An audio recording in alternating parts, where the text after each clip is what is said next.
Hello, hi guys! Magandang hapon sa inyo lahat. This is Shimba Basigada Channel, a faith healer, also matardir. So ngayong hapon natatingnan natin na nagsasabihin sa iyo ng ating mga gabay. This is special gabay for the month of September 19 hanggang September 25, 2023 for the sign of Gemini. So Gemini, welcome to my channel. Ano kayang messages, advices, and spirit guides ang ating masasagap for today's video?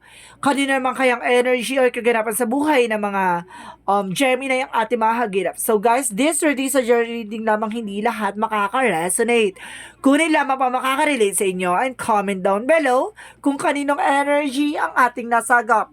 And of course, don't forget to like and subscribe my channel and hit notification bell for more videos updates. Sa mga hindi pa po nakakapag-subscribe sa aking channel, please click nyo na po ang subscribe button dyan sa baba for all bell para updated kayo sa mga videos na i-upload natin every time in every moment. So guys, kumapit-kapit ka dala ito namin sa'yo ng ating mga gabay. Angel Spirit Messages. Ano ang pinaka-mensahe sa iyo ng ating mga gabay? For the sign of Gemini. So, kanina naman kayang kwento to, T. And of course, there's a 9 of Cups. There's a wish fulfillment, no? May mga katuparan sa pangarap mo na maaaring magkaroon ng kumbaga, sa mga hinihiling mo maaaring magkaroon ng katuparan, no? At sinasabi sa'yo dito, there's a wishes granted. And of course, sinasabi sa'yo dito na unti-unti nang matutupad, no? Let's see. And of course, sinasabi dito na, wow! My goodness, naka-line up with the 9 and 10. So, it means talaga there's a happiness coming in for you with a wish fulfillment. Kumbaga ito na, di ba? Kumbaga there's a happy family. Kumbaga talaga nire-recognize dito na magiging maligaya at masaya ka. And of course, there's a 3 of Pentacles. There's a collaboration, teamwork, no? Kumbaga kailangan mo magkaroon ng collaborations. And of course, there's a Empress card. There's a rebirth, no? Kumbaga magkakaroon ka ng bagong negosyo, bagong trabaho, o panibagong eksena. No, revert ibig sabihin, may ipapanganak na panibagong simula sa'yo. Ibig sabihin, the tower moment, there's a sudden changes coming in for you.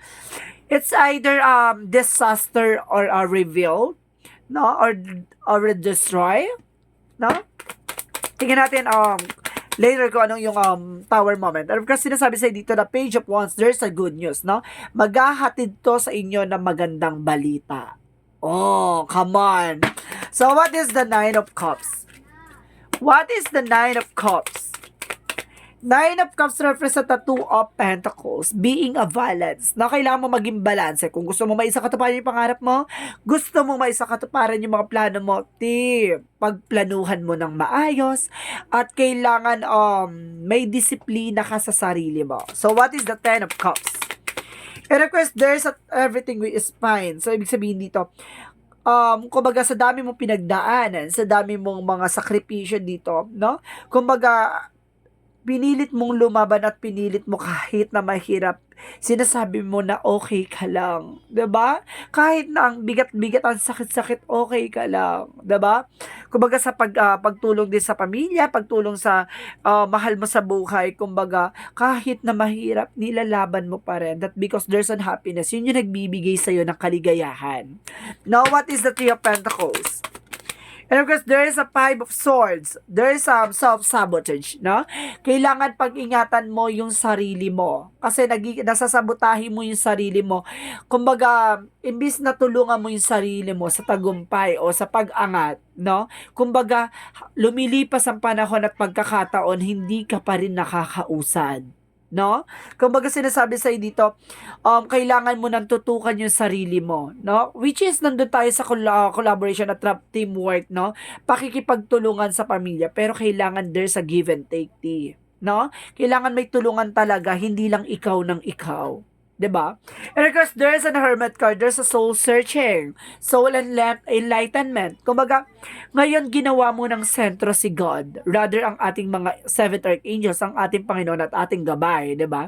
Kumbaga, ginawa mo na sentro 'yan sa iyong pamumuhay. So, ito na ang magsisilbi sa iyong tagumpay at panibagong simula. So, what is the tower moment? There is a Knight of Sword.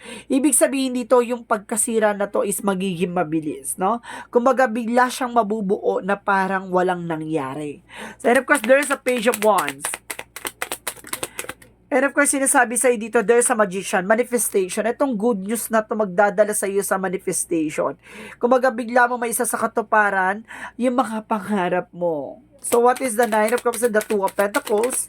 And of course, there's a Seven of Wands. Kumbaga, you're being protected and of course, protection. No? Kailangan mong proteksyonan yung grounds mo, even your territory, and of course, yourself. No? What is the Ten of Cups? And of course, there's an high priestess, there's an unexpected moment or hidden agenda. Ibig sabihin dito, there's a mystery behind, no?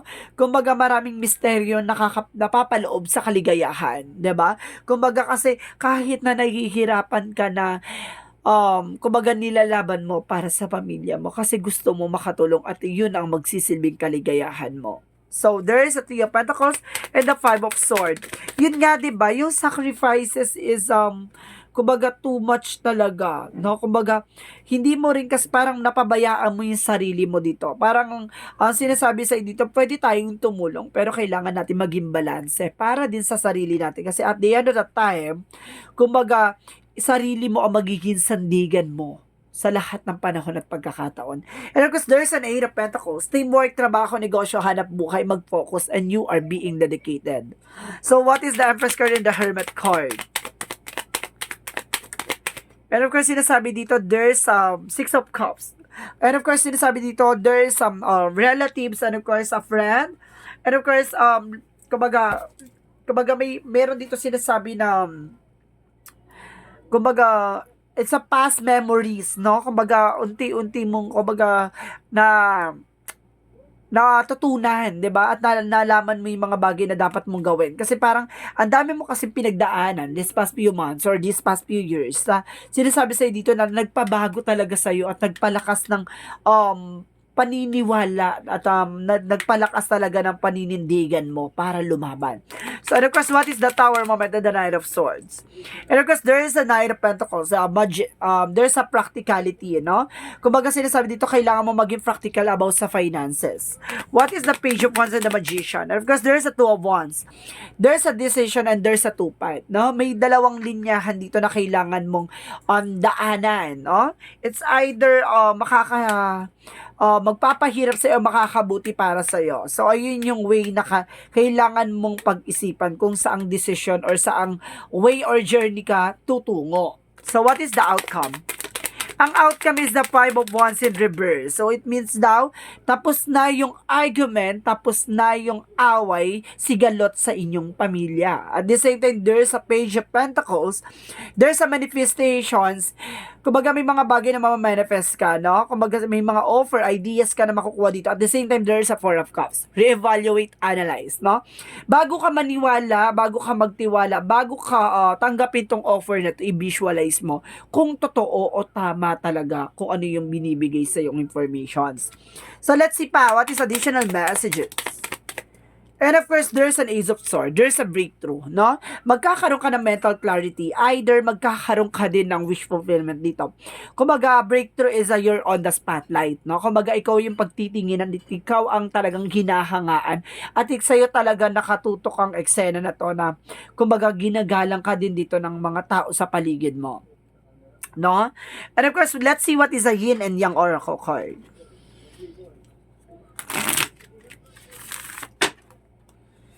Parang I sense something breadwinner, no? May breadwinner dito. And of course, dinasabi dito guys, there's an avoidance, no? Kumbaga, may mga bagay na kailangan mong iwasan, may mga bagay na kailangan mong tigilan. Kumbaga, kailangan mo lang ayusin yung sistema mo. Hindi masamang tumulong. Oo, nandun na tayo sa pagtulong. Pero kailangan mo ng limitasyon. No? Kailangan mo proteksyonan yung sarili mo.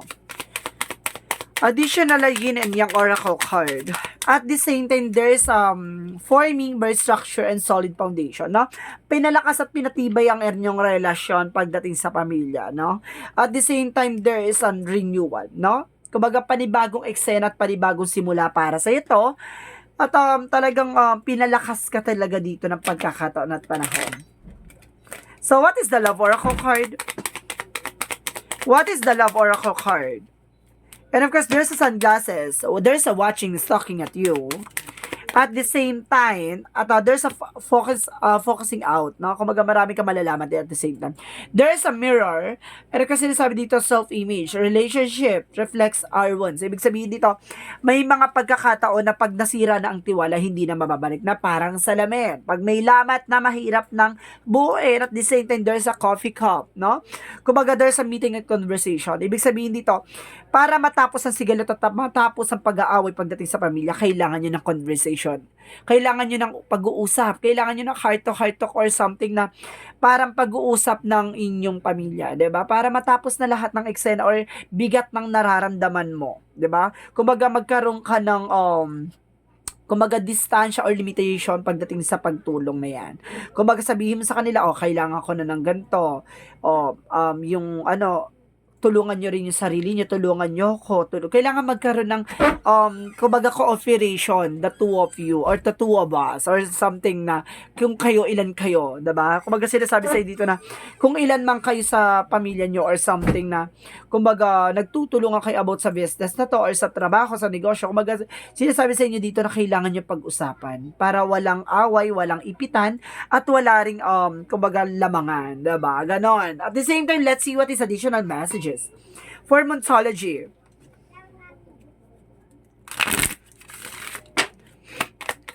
What is the Monsology? And of course, nothing is yet set in stone. So, hindi pa napapanahon ngayon, no? Hindi pa napapanahon at hindi pa nabibigay yung pagkakataon na yan. So, let's see. And of course, you and your commitment is being tested, no? Kumbaga talagang subok na pagdating sa inyong pamilya naman. At the same time, nothing will come this situation. Wala pang mangyayari sa sitwasyon na to. Kumbaga, hindi pa fine, no? Masyado pa kayong busy at the moment. So, let's see what is additional messages. And of course, there's an indecision. May mga bagay na hindi ka pa mapagdesisyonan. At the same time, there's an adversity. Siguro hindi mo pa magawa yung mga plano mo. At the same time, sinasabi din dito, may adversity, there's a challenges, no? At may mga bagay na natutunan ka dyan. And of course, there's a discipline. I told you, di ba? Discipline. Sa sarili mo, and of course, sa family mo. No? Kailangan ng disiplina yan. Para hindi lahat inaasa, hindi lahat sa gato. Kumbaga, magkaroon kayo ng collaboration and conversation. And of course, there's a kitchen creation. Kasi ikaw yun din na magbubuo ng eksena na yan. And of course, there's dragonfly by transformation and magic. Diba? And of course, sinasabi din dito guys, there's a dancing movement. No? Pagkilos at paggalaw.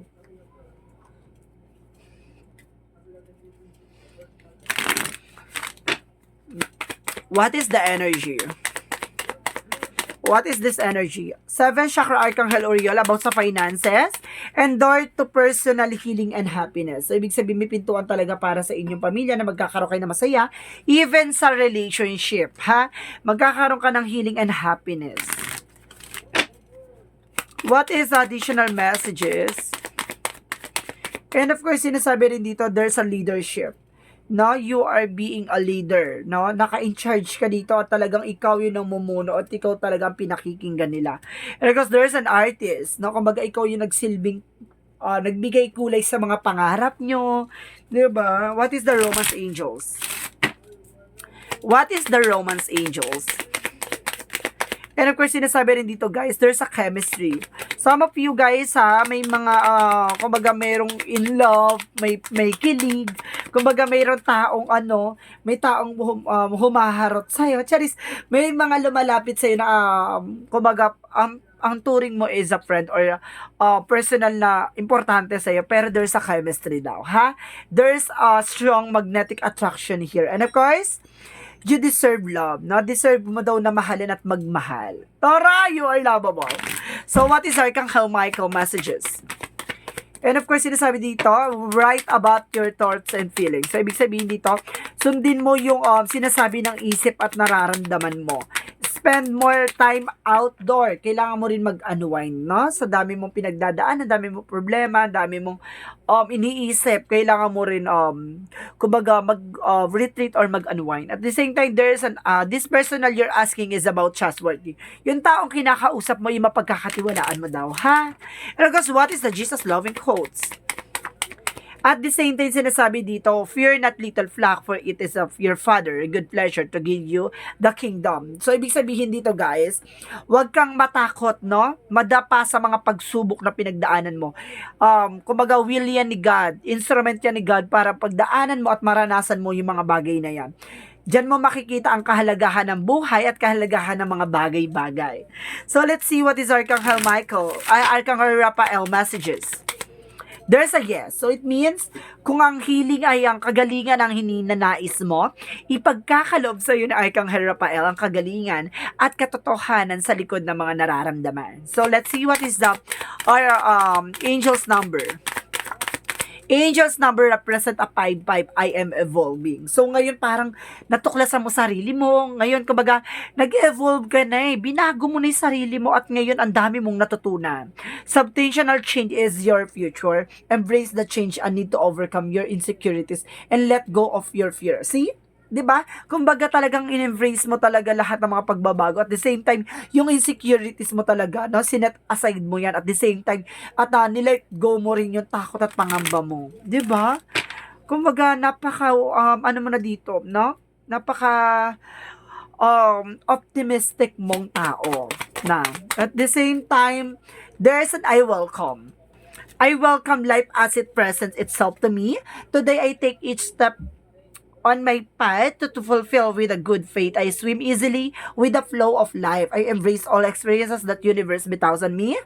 Even those that may prove challenging, I know all will fall into place for my greater good. Ibig sabihin dito, kumbaga wini-welcome mo na yung mangyayari sa buhay mo na lahat ng mga bagay-bagay kung hindi ayon sa kalooban ng Diyos, hindi mangyayari. Ibig sabihin dito, kaya nangyayari to ay kumbaga turo o paraan ni God para palakasin, patibayin ka at para marami kang matutunan at dadalin mo yon para sa kasalukuyan at sa mga pagdadaanan mo pa sa buhay. So guys, this reading is a special gabay for the month of September 19 hanggang September 25 for the sign of Gemini. This reading is a general reading lamang, hindi lahat makaka-resonate. Kunin lamang pa makaka-relate sa inyo and comment down below kung kaninong energy ang ating nasagap. Maraming salamat guys and see you in the next video. Bye bye and babush!